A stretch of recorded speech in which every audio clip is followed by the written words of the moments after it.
YouTube. What is good, my beautiful people? It is that time, the time to winterize my beautiful 2025 Honda Goldwing 50th anniversary edition. There's a couple things I do when I winterize it that I've been doing for the past 10 plus years of owning motorcycles.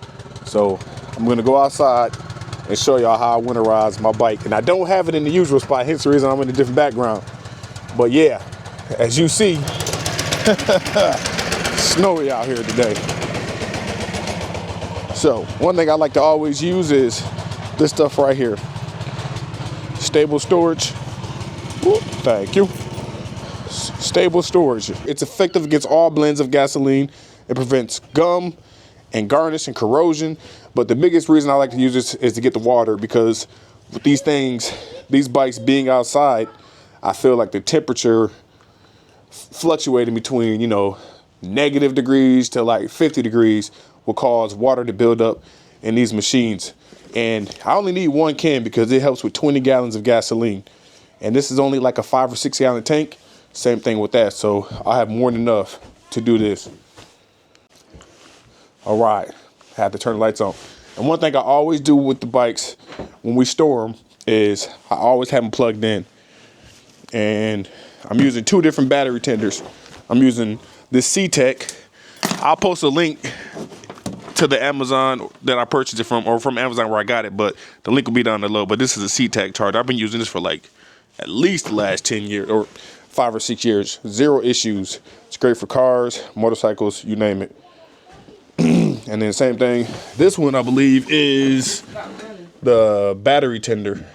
So it's a little different brand, but they both get the job done. I don't know why that's not turned on. Oh, it's not plugged in, that's why. So we're gonna do about half the bottle in this one, and then I'm gonna put the other half in her bike, my mom's bike, and then get her squared away for the winter. And then we're gonna cover this baby up. And I'm actually using the cover from the one I bought for my Road Glide, but hey, it's just being covered to keep this thing from getting, too much dust on it or getting bumped up against when we're pulling the snowblower in and out, kind of give it a little bit of protection. But yeah, as y'all see, Michigan is in full effect. And I've had it here for a few weeks. That's why I haven't had it on the channel. So as you see, I have been switching my content up to more tech style stuff. And I got a couple Teslas that we're gonna be reviewing, but stuff like that. And then I got a trip coming up next month, and then in another month that I really want y'all to be a part of and check out some crazy stuff I'm about to be seeing. So stay tuned for that. But just because the bike's down don't mean I'm down. I'll still be putting in some content, so y'all stay tuned.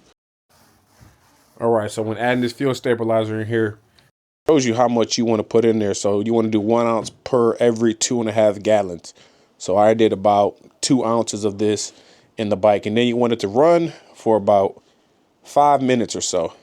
You want this baby to run just so it can cycle through. And then it also says you want your fuel tank to be at 95% full to avoid any water buildup or condensation in the tank. So it's a very easy process, really good for stabilizing your fuel. One thing you want to always do is try to start your bikes, I'd say at least minimum once a month, and let them run for 20 minutes. That helps get rid of all the condensation and lube the seals and just keep the motor running good, keep everything lubricated. So I'm gonna fire this baby up. All right, fire this baby up and let it run. So I'm gonna let this bike run for a good 20 minutes, and then we'll put the cover on it. So now that that's all done, I'm gonna put the cap back on, closer. All right, so got the bike all covered up.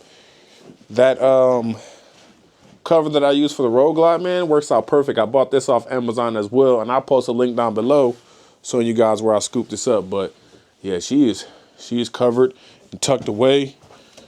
Let me try to squeeze through here and show y'all what it's looking like. So bike is tucked away. I'm gonna probably get some kind of mat, some kind of pad to put right here, because I'm worried about this hitting it on the way out. But outside of that, hey, she is covered up and ready to rock, y'all.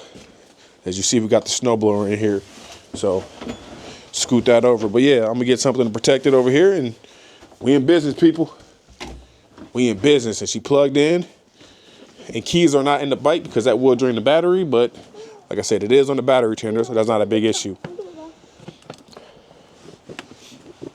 But yeah, y'all, and that's all we wrote. So I'll be back in a couple weeks to fire her up.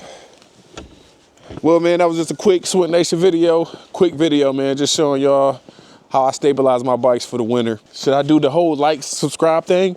Hey, man, if this video helped you out, show you some. Say what? Like and subscribe. All right, yeah, y'all heard him. Like and subscribe. I'll catch y'all in the next Swintnation video. Peace.